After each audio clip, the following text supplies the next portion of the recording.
A lone candle flickers inside a nipa hut, its dim glow barely holding back the darkness outside. The jungle beyond is silent, unnaturally so. A woman sits at the wooden table, whispering a prayer under her breath, clutching a dried bundle of garlic. She doesn't look at the window. She knows better. Because somewhere in the village, someone isn't who they seem. And tonight, something is hungry. The Aswang, a creature that defies categorization, part vampire, part ghoul, part shapeshifter, and entirely terrifying. But unlike other monsters that lurk in the shadows, the Aswang walks among us. It could be your neighbor, your friend, your own family, and by the time you realize it's already too late. If you ask 10 people in the Philippines what an aswang is, you'll get 10 different answers. Because the truth is, there isn't just one type. Some hunt the dead, digging up fresh graves to feast on corpses. Others take the form of monstrous animals, black dogs with glowing eyes, massive boars with an unnatural hunger. And then there are those who look completely human until night falls. The most terrifying thing about the Aswang, it doesn't need to hide in the wilderness. It lives among people, blending in, pretending to be one of them. A kind smile, a friendly wave. But beneath that human mask, something ancient and monstrous is lurking, watching, waiting. So how do you know if someone is an Aswang? There are stories, clues, passed down through generations. It avoids its own reflection. Some say an Aswang's reflection is distorted or missing entirely. Others claim that if you look into its eyes, you'll see your reflection upside down. It doesn't like loud noises. Many believe that the Aswang can be frightened away by loud sounds. People bang on pots, stomp their feet, or even set off fireworks to drive them from the village. It hates strong smells, garlic, vinegar, salt. These are not just cooking ingredients, they're weapons. Hanging garlic above your door isn't just tradition, it's protection. Dogs fear it. A quiet dog at night, that's normal.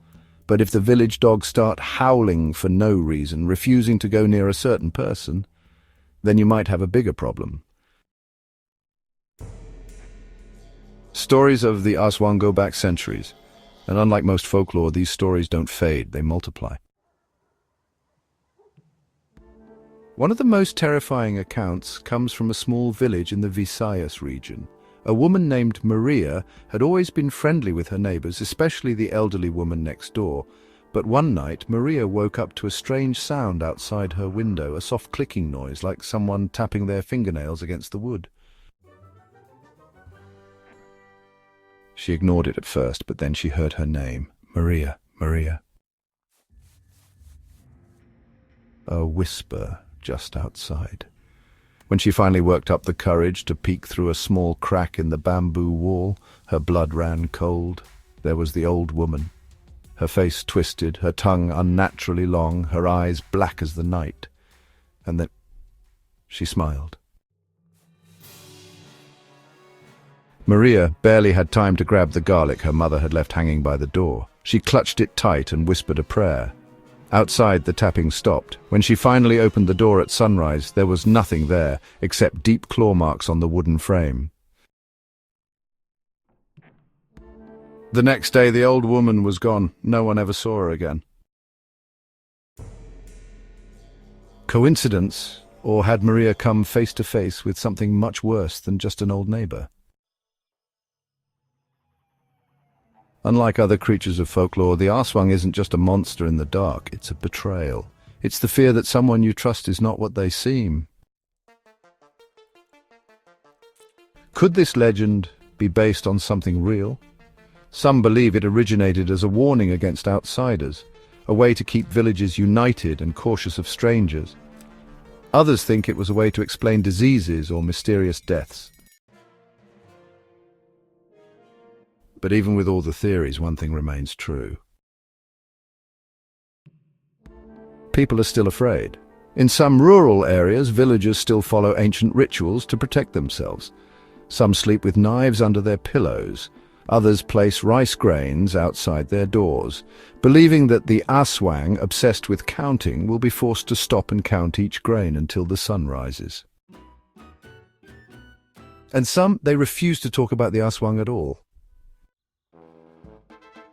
because they believe that speaking its name is enough to invite it in.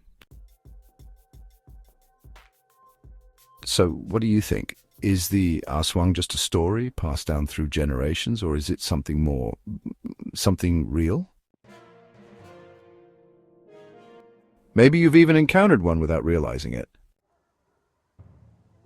A friendly smile, a warm handshake, a neighbor who always seems just a little off. Because if the Aswang is real, one thing is certain: you'll never see it come.